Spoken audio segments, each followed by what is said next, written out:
Value, और यहाँ पे फिर T टाइम चाहिए, T equal to L/VD put किया, और इसके बाद जो सब ऊपर चले गए। अब पावर को एडजस्ट करना है, ये 19, ये 6, ये 28, तो कितना हो गया 19 और 6 25, तो प्लस में कितना रहता है 10 टू दी पावर 3। अब इनकी मल्टीप्लाई कर देना, 8.5 मल्टीप्लाई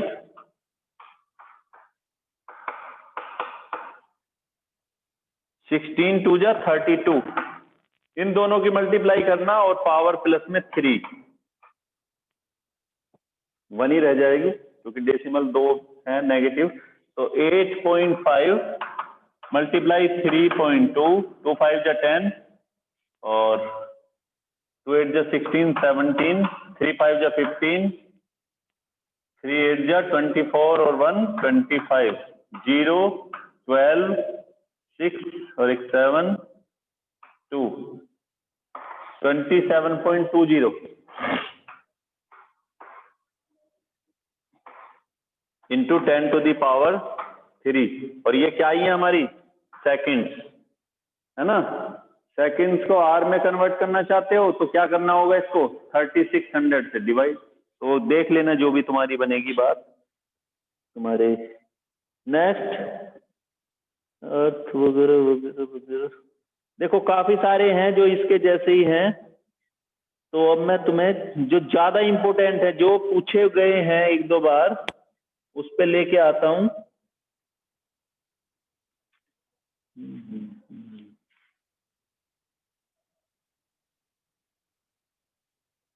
सर एडिशनल एक्सरसाइज भी करनी है? हाँ एक दो बताऊंगा। क्वेश्चन नंबर 3.21 निकालो बुक का। जो मैथमेटिक्स वाले हैं वो तो इस क्वेश्चन को देख के थोड़ा जल्दी समझ जाएंगे, बाकी है कुछ नहीं, है ना। थोड़ा सा इसमें एक अरेंजमेंट कर लगाना है, बाकी तो फॉर्मूला वही होता है, E equal to b equal to I R वाला, या I equal to EMF upon R total resistance. लेकिन इसमें क्योंकि एक चेन बनी हुई है और जो चेन इन्फिनिटी तक जाती है, तो इसका हमें क्या निकालना है, पूछा क्या है। देखो 3.21 में देखो, determine the current drawn from a 12 volt supply with internal. देखो इसमें बीच बीच में तुम्हारे कॉम्बिनेशन ऑफ रजिस्टर वाले भी क्वेश्चन है, वो सिलेबस में नहीं है, कॉम्बिनेशन नहीं है, लेकिन थोड़ा बहुत दिमाग लगा लेना। क्यों लगा लेना, क्योंकि आपका चैप्टर सेकंड में कैपेसिटर के भी क्वेश्चन हैं, और कैपेसिटर के क्वेश्चन में भी आपका इक्विवेलेंट कैपेसिटेंस पूछा जाएगा। तो अगर कोई बच्चा वहां पे कर सकता है तो मैं समझता हूँ यहाँ भी कर सकता है। क्यों, क्योंकि जिस तरह से ब्रांच वहां पे बनी हुई होंगी ऐसे यहाँ पे आएंगी। इक्विवेलेंट कैपेसिटेंस वहां पे निकालना है, इक्विवेलेंट रेजिस्टेंस यहाँ निकाल सकते हो, बस फॉर्मूला दोनों में अपोजिट है। वहां जो सीरीज का है वो यहाँ पैरेलल में है, जो वहां पैरेलल में है वो यहाँ सीरीज में है। तो बाकी बीच के कुछ इस तरह के हैं, बाकी पढ़ लेना, किसी की कोई प्रॉब्लम हो पूछ लेना। अब मैं क्वेश्चन नंबर बात करता हूं 3.21, determine the current drawn from a 12 volt supply with internal resistance 0.5 ohm. 12 volt की सप्लाई है, जैसे अभी एक क्वेश्चन किया था जिसमें 120 वोल्ट की थी, इस बार 12 वोल्ट की है केवल। इंटरनल रेजिस्टेंस 0.5 ओम है उसका खुद का, जिससे हम करंट लेंगे। ठीक है बच्चों। By the following infinite network, infinite तक बना हुआ है, each resistor has 1 ohm resistance. तो देखो इसमें कितने बने हुए हैं, 1 2 3 4 5 6। आपका मन है 6 से ज्यादा बना सकते हो, कम भी रख सकते हो, क्योंकि इसने एक बात बोल दी, इनफाइनाइट रेजिस्टेंस है, रेजिस्टेंस और सबकी वैल्यू 1 ओम है। तो किस तरह से करेंगे,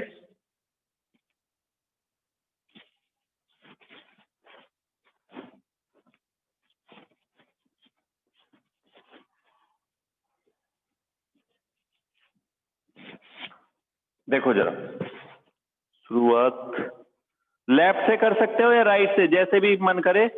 उसने ऐसे बनाया हुआ है इसको, यहाँ पे ए, ये बी, ठीक है, और किस किस के बीच कनेक्ट किया है,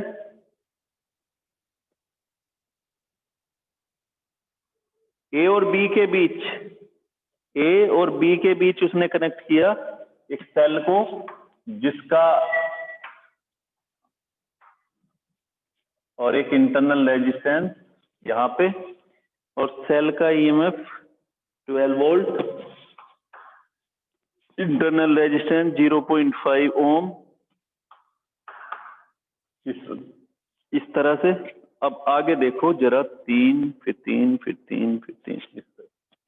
तो पहली बार यहां पे ये, फिर एक यहां पे ब्रांच, फिर यहां पर, फिर यहां, फिर यहां पर, और इस तरह से हमारा सिस्टम आगे तक बढ़ा हुआ। एक और दिखा देते हैं।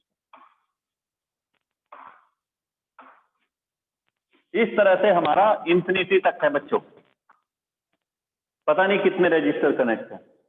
तो मैथमेटिक्स वाले बच्चे समझ में आ गया होगा। कैलकुलेशन में हम, कैलकुलस जो है, जब आप डिफरेंशिएट करते हो तो dy बाई dx का निकालते होगे कि वहां पे इंफिनिटी तक कोई फंक्शन था, तो आप क्या कंसीडर कर लेते हो कि मान के चलें इसको इस तरह से अरेंज करना। बच्चों हमने क्या किया, देखो इसका टोटल रेजिस्टेंस ये इंफिनिटी तक है, ध्यान से सुनना जरा, कितने रजिस्टर हैं पता नहीं कितने हैं, लेकिन ये सिस्टम इंफिनिटी तक है।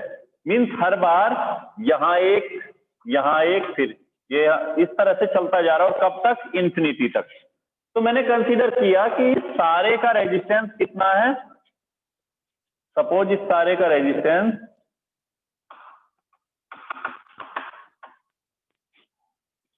इफ, क्वेश्चन नंबर कौन सा, 3.2,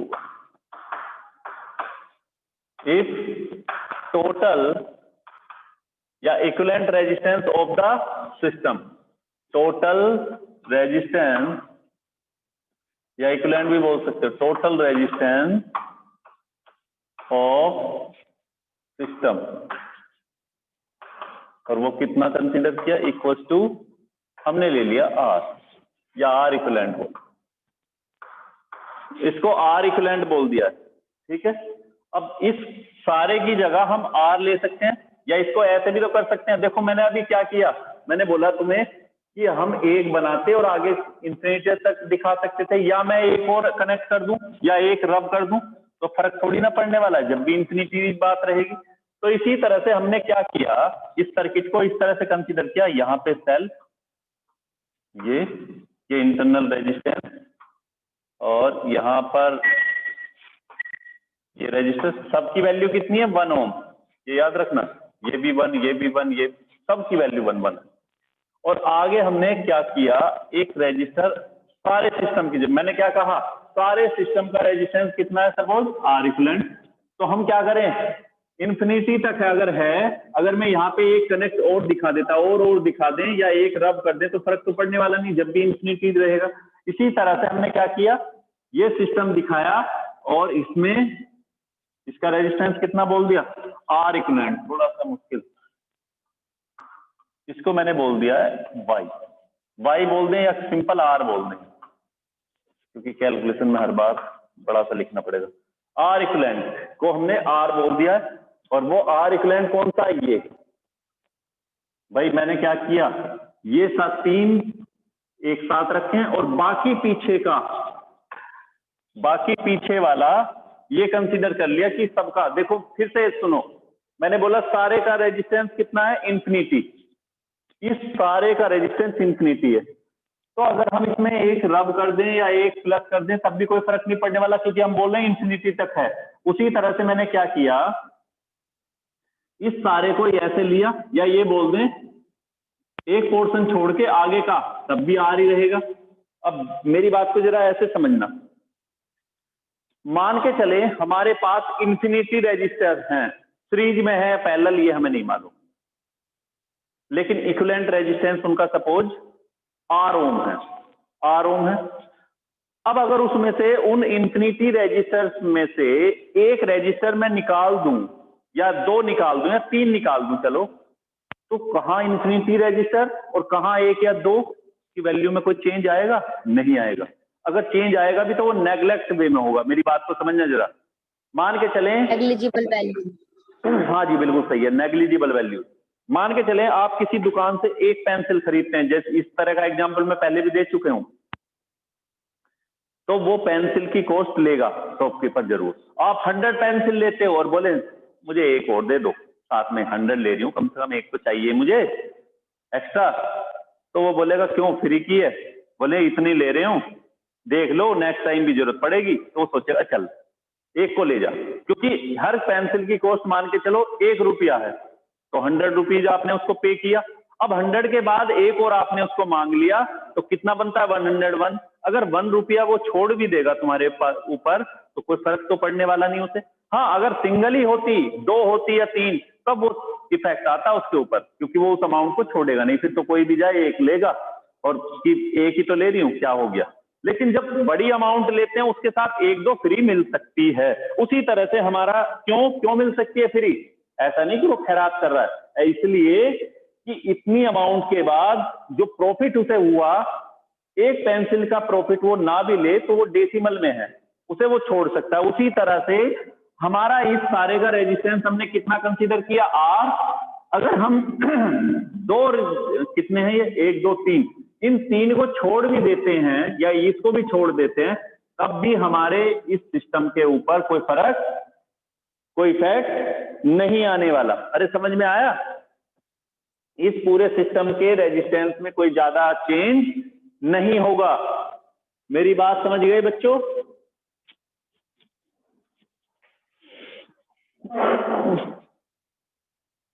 चलिए, तो R1 की वैल्यू कितनी आएगी देखो जरा।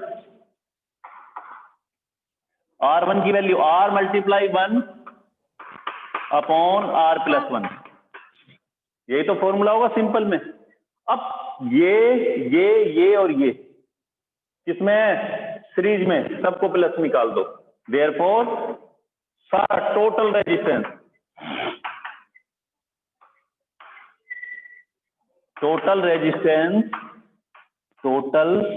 रेजिस्टेंस ऑफ सर्किट, और वो उसको मैंने बोल दिया है R डैश, कंसिडर थोड़ी ना क्या, R dash equal to R1 plus 1 plus 0.5, ये 2.5 आ गया प्लस R1। अब R1 की वैल्यू पुट कर लो,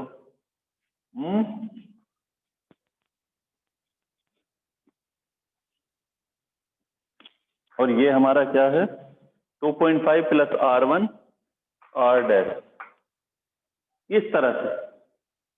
इसमें एक गड़बड़ कर रहे हैं, क्या गड़बड़ कर रहे हो? अभी मैं इसको नहीं करता क्योंकि हमें इसकी वैल्यू निकालनी। इसको क्यों नहीं कर रहा अभी बच्चों? अभी मैं इतने सिस्टम को ले नहीं रहा हूं, अभी मैं केवल A और B के बीच, पॉइंट A और पॉइंट B के बीच इक्विवेलेंट रेजिस्टेंस निकाल रहा हूं। पॉइंट A और पॉइंट B के बीच इक्विवेलेंट रेजिस्टेंस निकालना है। तो देखो हमने क्या कंसीडर किया था स्टार्टिंग में ही, कि ये वाला जो पॉइंट है, अच्छा ये A और ये B, A और B के बीच कितना कंसीडर किया था शुरू में, R। जरा ध्यान देना बच्चों, यहाँ पे A B के बीच टोटल R कंसीडर किया। अब देखो सर्किट का जो बनता है, ये हमने फिर क्या लिया, इसको R ले लिया, क्योंकि मैंने बताया कि एक छोड़ दें एक जोड़ दें तो कोई वैल्यू पे इफेक्ट नहीं आने वाला। R प्लस ये करने के बाद अब ये बनता है इस सारे का A से B के बीच, क्योंकि ये 1 तो सारी वैल्यू कितनी आती है, R डैश, और R डैश बेटा R के इक्वली तो है। फिर समझो, इस सारे का रेजिस्टेंस R इक्विवेलेंट हमने R कंसीडर किया, R ये सर्किट अलग। इसके बाद इन दोनों का निकाल लिया, R1 ये वाला, इन दोनों का निकालने के बाद ये आता है, और इसको फिर इस तरह से सर्किट बना। A और B के बीच, स्टार्टिंग में याद करो, A और B के बीच टोटल कितना कंसीडर किया था, R। मैंने बोला इंफिनिटी तक है सिस्टम, एक या दो रेजिस्टर कनेक्ट कर लें या हटा दें तो कोई फर्क नहीं पड़ने वाला, कोई इफेक्ट नहीं आने वाला। तो इस सारे का हमने ए बी के बीच कितना कंसीडर किया हुआ है, आर, है ना। तो ये सारी जो वैल्यू मैंने अब आर डैश ली है, इस आर डैश को क्या ले सकते हैं, since R dash equal to R, तो आर इक्वल टू R1 की वैल्यू पुट करो, R इक्वल टू, देखो इस R डैश की जगह R इक्वल टू R1 की वैल्यू यहां से R upon R plus 1 plus 2, 1 और 1 2, एलसीएम कितना आएगा, या इधर मल्टीप्लाई करें तो क्वाड्रेटिक इक्वेशन बन गई। चलिए तो पहले एलसीएम लें, R plus 1 R plus 2R plus 2, R किधर, R square plus R equal to 3R plus 2, factor होंगे बेटा, बढ़िया बात है। ये आएगा इधर R square minus 2R, R square minus 2R है ना, इधर आके माइनस 2 इक्वल टू 0। ऐसे कोई फैक्टर बनते हैं, इसका नहीं होगा ऐसे। इसका कौन सा फॉर्मूला यूज करना पड़ेगा, -3 धराचार्य फॉर्मूला, है ना, था एक मैथमेटिक्स में 10th क्लास में, कि अगर किसी के फैक्टर निकालने हैं, मींस आर की वैल्यू निकालनी है, तो क्या था, -b प्लस माइनस रूट 4, नहीं, -b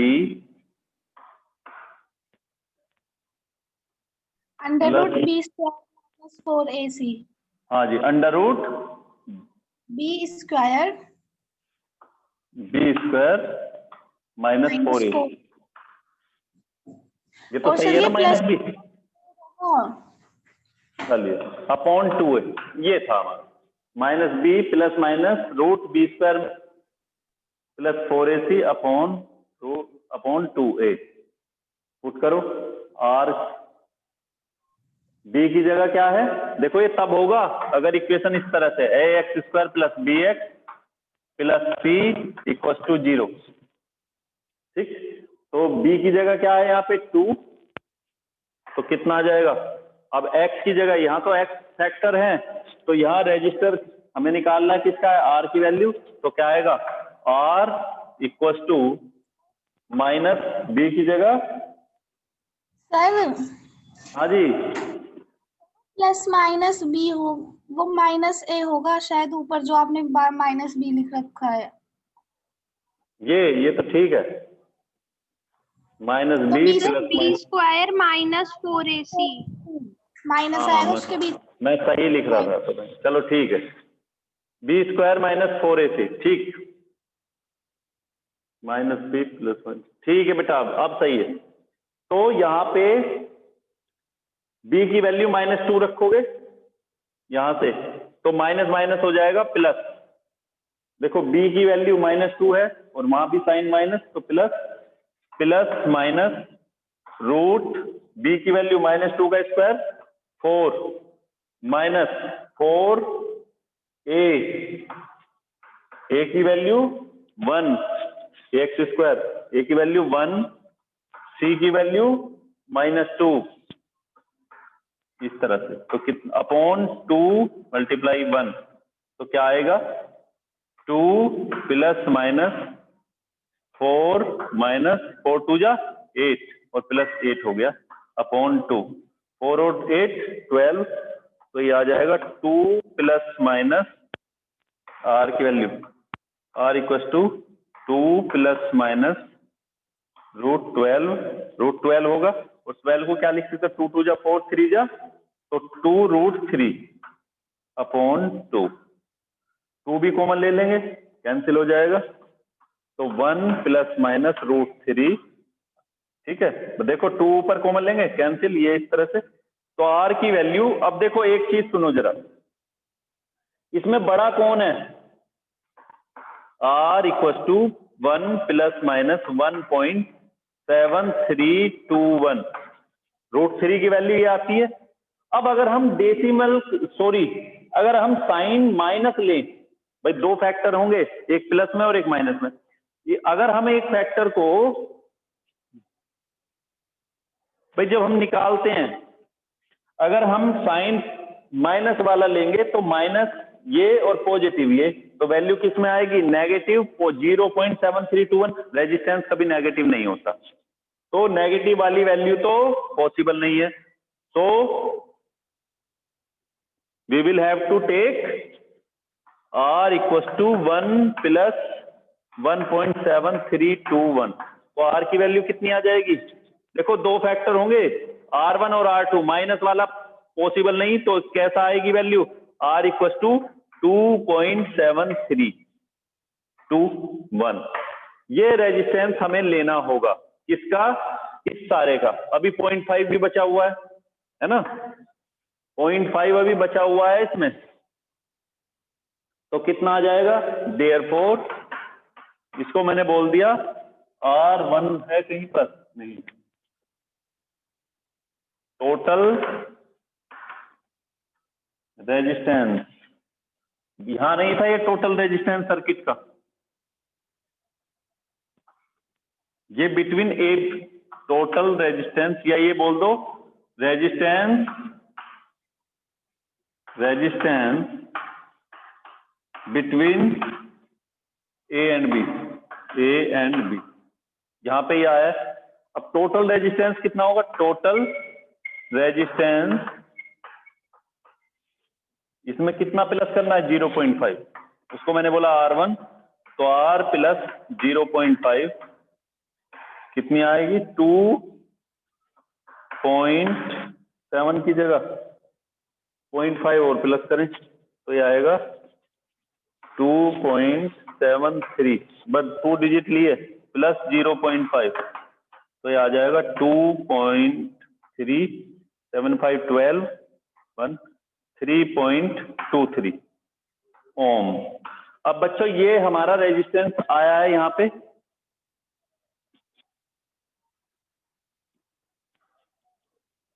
इस तरह से। देखो बच्चों फिर से, टोटल रेजिस्टर है इंफिनिटी तक है, तो हमने क्या कंसीडर किया कि सिस्टम का कितना है? R between A and B, है ना। तो R को कंसीडर किया, तो R1 क्या हो जाएगा? अब नया डायग्राम कैसे बनता है? मैंने बोला कि अगर इंफिनिटी सिस्टम के अंदर एक या दो रेजिस्टर हम कनेक्ट कर लें या निकाल दें तो कोई फर्क नहीं पड़ने वाला उसके इक्विवेलेंट रेजिस्टेंस पर, तो वही किया। अब इन दोनों का रेजिस्टेंस हमने निकाला है, R1 उसको बोला, R1 यहाँ बहुत कंसीडर किया, तो इसको R2 ले लेना, तो R1 ये आ गया यहाँ पे इन दोनों का ये। अब resistance between A and B, तो हमने टोटल कितना कंसीडर किया हुआ है?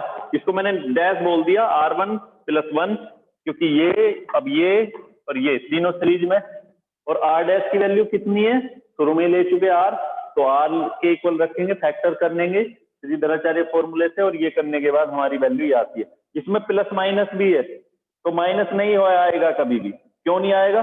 माइनस साइन इसलिए नहीं लेंगे क्योंकि अगर ये वाला हम माइनस साइन लेते हैं, ये वैल्यू ज्यादा ये कम, तो नेगेटिव आएगा, नेगेटिव रजिस्टर पॉसिबल नहीं, तो इसलिए ये वैल्यू आती है। और इस वैल्यू के बाद टोटल निकालना, क्योंकि एक इंटरनल रेजिस्टेंस भी है सिस्टम में, उसको प्लस करेंगे तो 3.23 करंट कितना आएगा, इस तरह से हम निकाल लेते हैं। नेक्स्ट क्वेश्चन की बात करेंगे इसी में। Question number